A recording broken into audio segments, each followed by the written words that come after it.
Whoo-wee. Spring is not that far away. The fact that I can sit out here in a short sleeve shirt waiting for thunderstorms lets you know it's not that far away. Good evening, good people. Mark Holmes here, and as always, I want to say thank you all for watching, commenting, subscribing, and being part of the Jobu Sports Report. Without you guys, as well as you ladies, you know that this literally does not work. It is Saturday night, and fortunately, I do have somebody.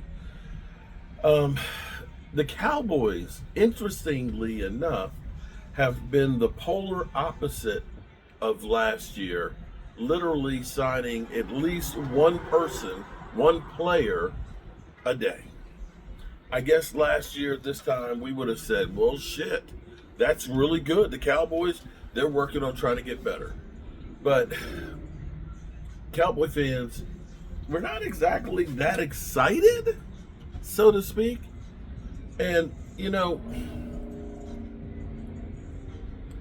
see, the Eagles have screwed it up for everybody. Because the Eagles seem to get lightning in a bottle. The Eagles, even when they make mistakes, it seems like they find a way to work around it. So you think about Carson Wentz. Ooh, that wind is a little chilly, though. Ooh, okay. That might be why we're going to have that thunderstorm. Because that definitely is a chill in the air. I don't know. Maybe that's some of the goats from the cemetery over there that are rising up, and that's why it's cold. But the Eagles seem to be making all kinds of moves, and it never has hurt them, it seems. You know, you've seen, like, say, Buffalo, when they signed Von Miller to the big contract, that didn't work out real good. You could say when the Bears traded for, like, Khalil Mack, that didn't exactly work out for the Raiders or for the Bears. But the Eagles, you know, when they ended up trading for, like, Jay Ajayi, who we turned on, you know, we were interested in him, but we didn't draft him because there were thoughts and questions about his knee. The Eagles had him for half season and helped them to get to winning the Super Bowl. And even when they got Carson Wentz and spent all the draft capital that they did on him, and it turned out the dog couldn't hunt, they were able to trade him, take the debt hit, and get more draft picks that ended up helping them to build their team. I mean, you may actually look at this and say, without having Carson Wentz trade, maybe the Eagles don't win that Super Bowl. I mean, I think it led to A.J. Brown. That they got the Midas touch with these guys, and they make all these big moves. And so then that means you're looking at it and saying, well, what they're doing is working. But the reality is that is few and far between. You can think about Aaron Rodgers going to the Jets. You know, everybody. I love the sound of the train. Can you hear it? Can you hear it? I love the train. I've got, so now it's like I know some people that hear the train, oh, it's so noisy. It's more like I know when the train's not there than when it's there. It's like you get used to it. It's like a grandfather clock in your house. When it stops ringing, it's like, where's the clock? Anyway, be that as it may. You think about Aaron Rodgers going to the Jets, and you think about right now Aaron Rodgers holding the Minnesota Vikings hostage right now on deciding. And so he's literally doing what Aaron Rodgers does, which is literally being the drama queen to suck all the oxygen out of the room.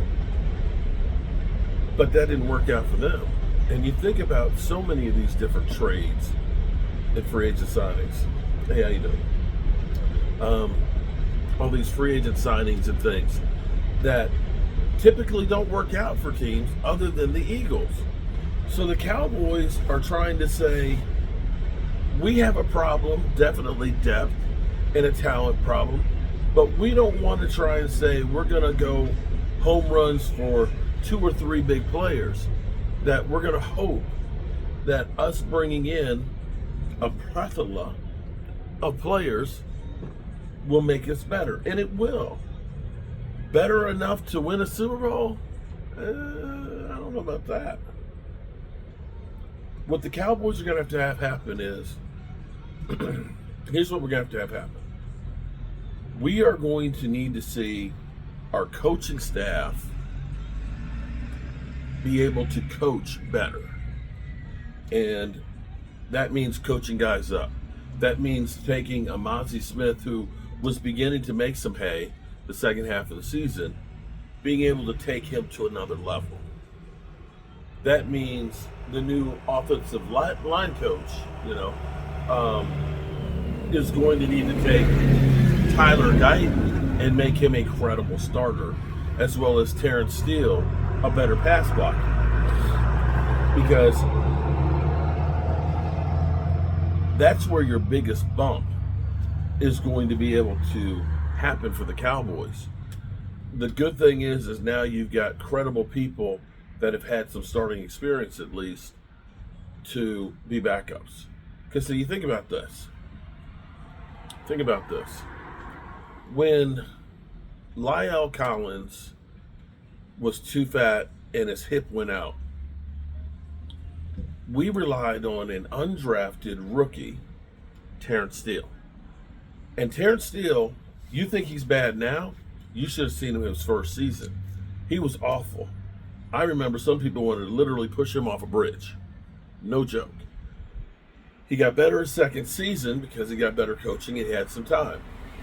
If we can see a maturation with Tyler Guyton of that, then that solidifies the offensive line. You think of some of the players that we've had that have had to step into the limelight that have had no experience starting before. And some of them have done pretty well, some of them have not done quite as well. But coaching is going to have to be our difference this year to really get us a bump up. Now, Dante Fowler right now is the oldest person, I believe, on our team.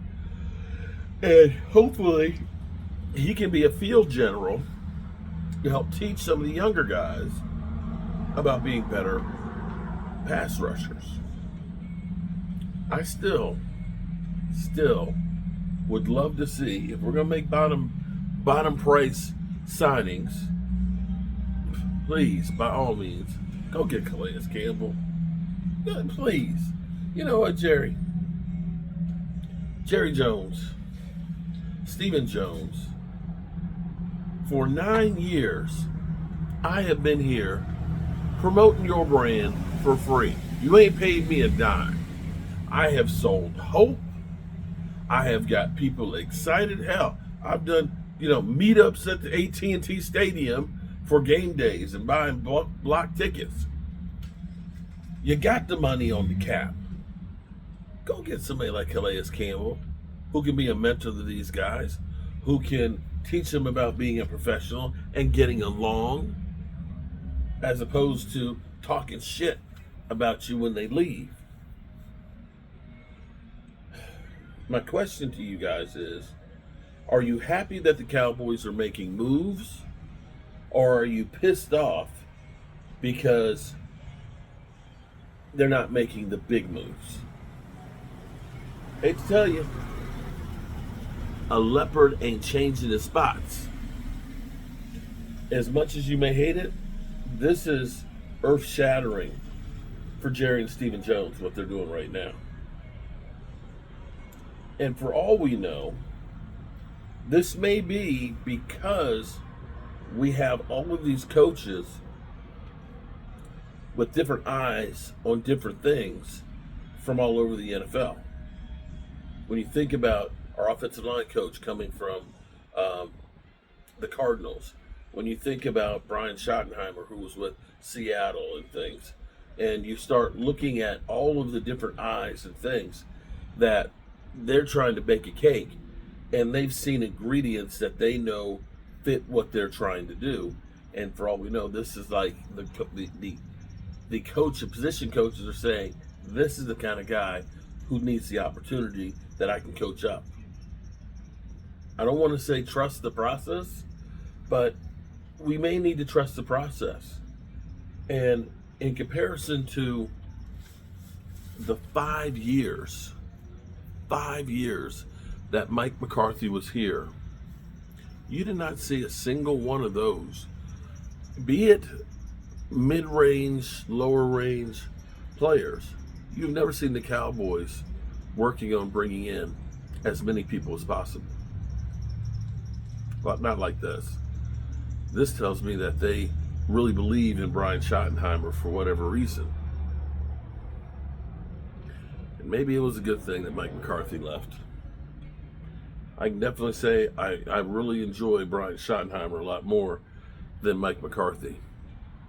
And for him to say that he's a people person and bringing people together, it's going to be interesting to see how he brings this team together, because the Cowboys, I think we got some healing to do in that locker room.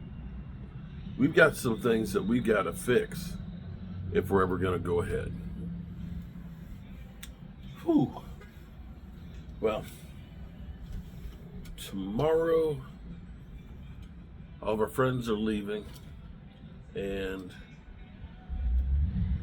I guess life will be getting back to more normal, where it's just me and Miss Tracy. And I think actually that's when it's going to get a lot harder for her, is that void that's going to be there from her dad being gone. It's been filled by so many friends and family and things, and that's what we're all here for.